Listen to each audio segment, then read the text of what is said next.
Imagine finding out that something you do every single week in your own kitchen, something you do specifically because you are trying to be practical, trying to save money, trying not to waste food, is quietly and systematically creating the conditions for one of the deadliest cancers in the human body without you knowing. Does that sound extreme? Unfortunately, it is not.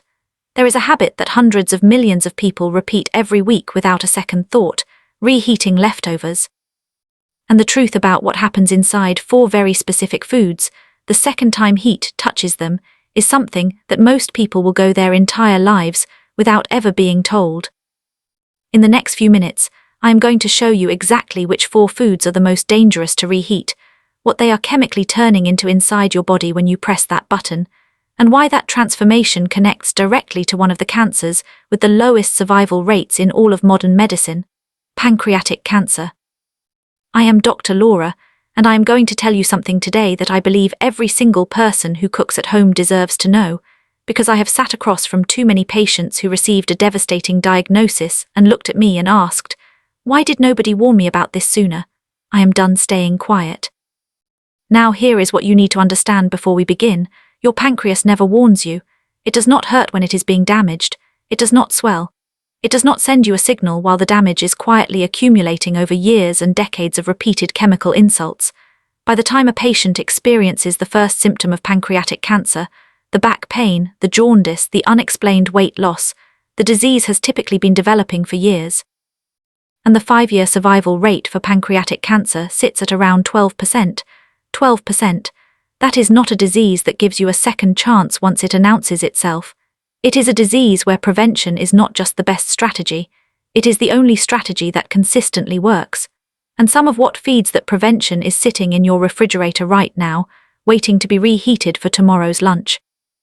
Before I walk you through the 4 foods, I need to explain what is actually happening at the chemical level when food is reheated, because without that foundation, this will sound like fear-mongering rather than the biochemistry it actually is. When certain foods are cooked the first time, natural chemical reactions occur. Proteins interact with sugars and heat, nitrogen-containing compounds interact with available amino acids, fats begin to oxidize. In most cases, the compounds produced by first-time cooking are present in amounts the body can manage, process, and eliminate, but reheating changes the equation fundamentally. The second time heat is applied, several things happen simultaneously. First, whatever protective antioxidant compounds were present in the original food are further degraded or destroyed. The biological buffers that would have partially neutralized harmful compounds are gone. Second, the chemical reactions that produced small amounts of carcinogenic compounds during first cooking are accelerated again, but this time without those buffers. Third, bacterial activity that occurred during cooling and storage has already begun converting certain compounds, particularly nitrates in vegetables, into more reactive and more dangerous intermediate forms. Heat then drives those intermediates forward into carcinogens. The specific class of compounds we are most concerned about from a cancer research standpoint are nitroso compounds, also called nitrosamines, and heterocyclic amines. Both have been classified by the International Agency for Research on Cancer as probable human carcinogens. Animal studies have provided strong evidence for the carcinogenicity of nitroso compounds on multiple organs, specifically including the pancreas. Research published in peer-reviewed journals has identified dietary nitroso compounds as one of the pathways through which repeated exposure contributes to pancreatic cancer risk. This is not speculative, this is documented in the scientific literature, and it connects directly to the foods I am about to name. Food 1. Processed meat. Specifically reheated processed meat. This is the one that most people think they understand and actually do not. Hot dogs, sausages, bacon, ham, deli cuts, canned meat, any meat that has been cured, smoked, preserved or processed using nitrates and nitrites as a preservative. These foods already contain a meaningful concentration of nitroso compounds simply from the way they are manufactured. The nitrites used as preservatives react with the amines naturally present in meat protein during processing, producing nitrosamines before the food ever reaches your kitchen. When you reheat these foods, you are not starting with a clean chemical slate. You are applying heat to a food that already contains documented carcinogens, and heat accelerates nitrosamine formation. The higher the temperature and the longer the exposure, the more the reaction compounds. Frying or microwaving processed meat at high heat produces a meaningfully higher concentration of nitrosamines than the original food contained. Research examining this specific mechanism, dietary nitroso compounds and pancreatic cancer risk, found that high dietary intake of these compounds was associated with elevated pancreatic cancer risk. Studies examining red and processed meat consumption have proposed several mechanisms linking them to pancreatic cancer, with heterocyclic amines, polycyclic aromatic hydrocarbons, and nitroso compounds produced by cooking at high temperatures identified as key mutagens. The practical truth is this: processed meats contain their own built-in carcinogenic precursors. Cooking them once is already a chemical event. Reheating them at high temperatures is adding accelerant to a reaction that should never have been encouraged in the first place. If you are going to eat these foods, and I am not telling you to never eat them once, fresh, prepared once, and never microwave them on high. Food 2, spinach and other nitrate-rich leafy greens. This one surprises people the most. They reach for spinach precisely because it is healthy. They add it to everything precisely because the nutrition advice they have received for decades has been correct. Spinach is genuinely rich in iron, folate, vitamins, and antioxidants. And then they reheat the leftover spinach from dinner and undo a meaningful portion of that nutritional benefit, while simultaneously triggering the very chemical pathway they were trying to avoid. Here is what happens. Spinach contains naturally occurring nitrates, compounds that in fresh spinach are entirely benign and even beneficial for blood pressure and cardiovascular function. When spinach is cooked and then allowed to cool and sit, even in the refrigerator, bacterial activity and enzymatic reactions within the cooked vegetable begin converting those nitrates into nitrites. This conversion happens continuously during storage. The longer the cooked spinach sits, the more nitrite it contains. When you reheat it, two things happen. The heat drives further nitrite formation, and the heat also drives a reaction between those nitrites and the amino acids present in the spinach, producing nitrosamines.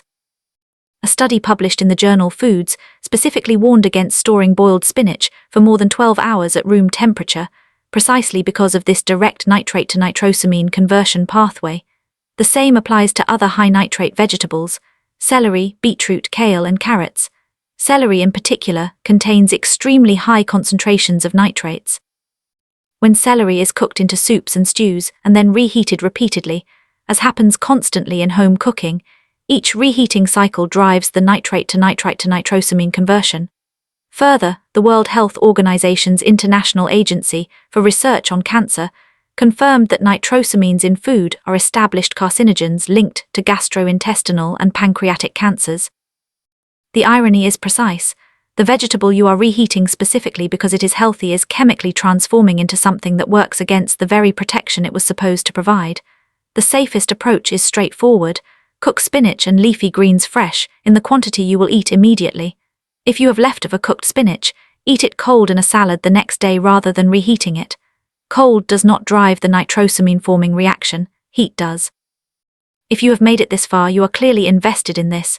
You want to see what comes next, but most viewers enjoy this content and scroll away without subscribing, and then they miss everything that follows. If this video means something to you, if knowing these 4 foods changes how you cook this week, tap subscribe. It takes 1 second. If not, you will probably forget this channel exists and miss a lot of important conversations ahead. Now let us continue, because the third food is the one most people already suspect is dangerous, but for the wrong reason entirely. Food 3, cooking oils, specifically reheating oils that have already been heated once. Most people understand vaguely that oil reuse is not ideal. What most people do not understand is the specific chemistry of why, and how that chemistry connects to cancer risk. When a cooking oil, particularly a polyunsaturated oil like sunflower, corn, soybean, or canola, is heated to cooking temperature, a process called lipid peroxidation begins. The double bonds in polyunsaturated fatty acids react with oxygen and heat to produce a cascade of oxidized compounds. Aldehydes, particularly acrolein and 4-hydroxynonenal, polycyclic aromatic hydrocarbons, and acrylamide in the presence of starchy foods. These compounds are genotoxic, meaning they cause direct damage to DNA. When that oil is reheated, or when food fried or cooked in that oil is reheated, the oxidation process continues from where it left off. Each additional exposure to heat compounds the damage. The smoke point, The temperature at which an oil begins to visibly break down lowers with each use, meaning the oil reaches its toxic breakdown threshold faster and at lower temperatures with each reheating cycle. The concentration of aldehydes and PARs increases with each heating.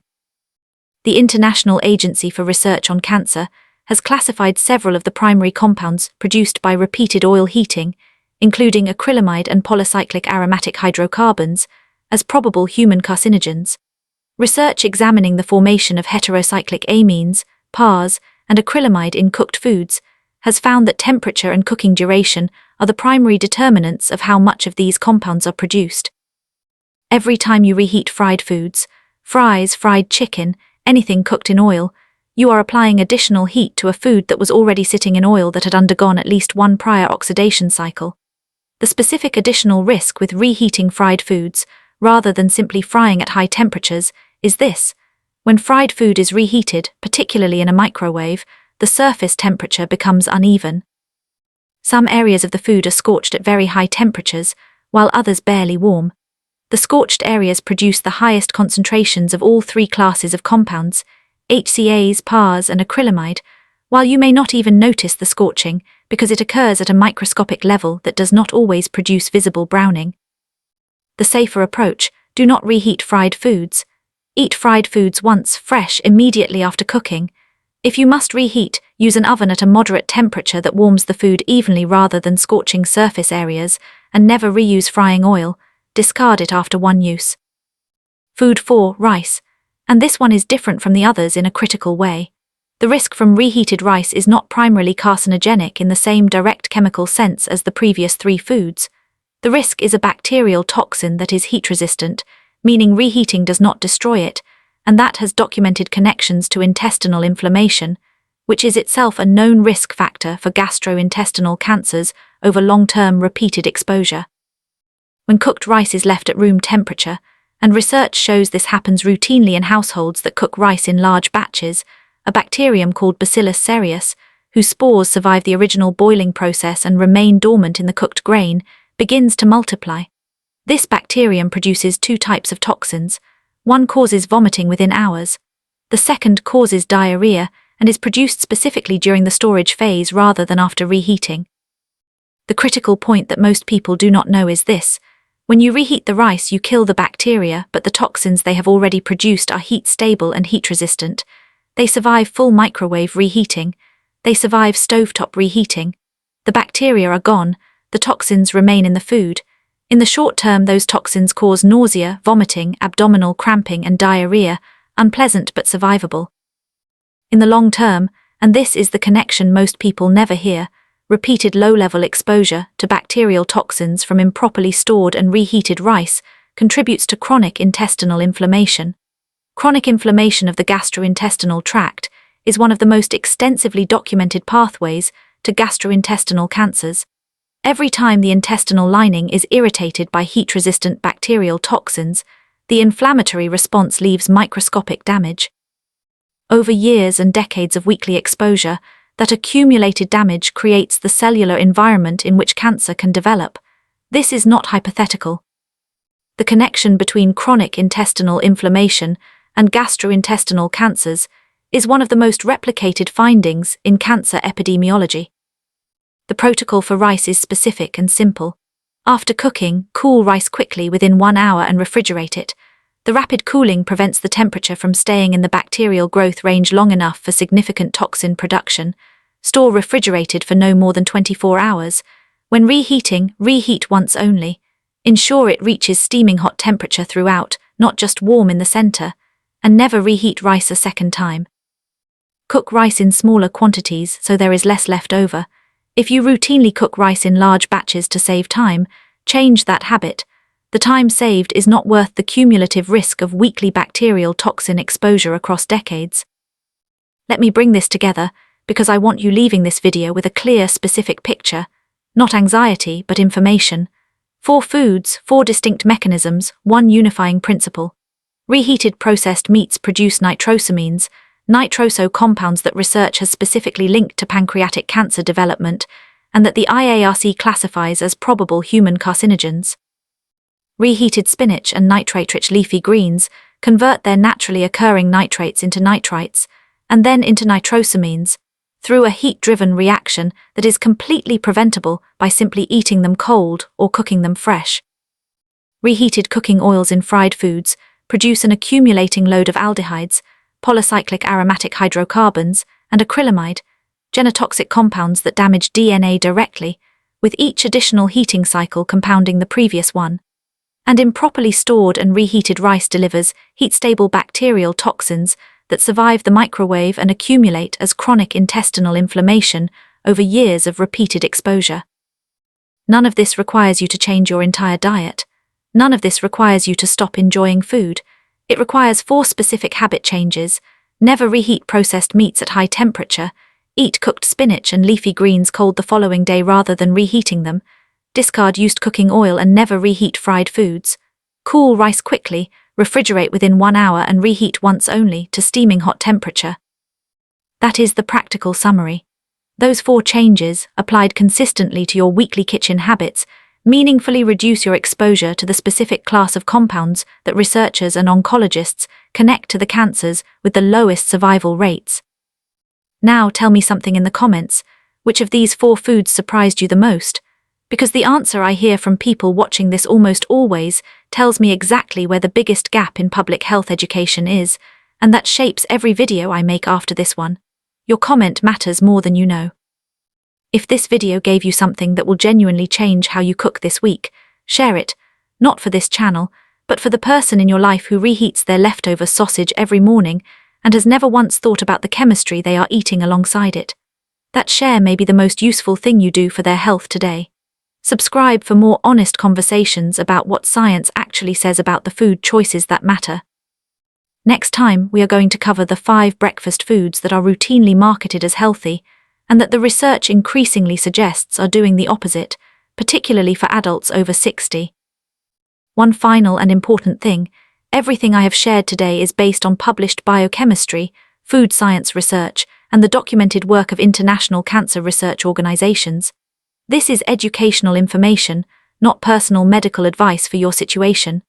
The connection between dietary carcinogens and cancer risk is well established in the research literature, but cancer is complex, and individual risk depends on many factors I do not know about you.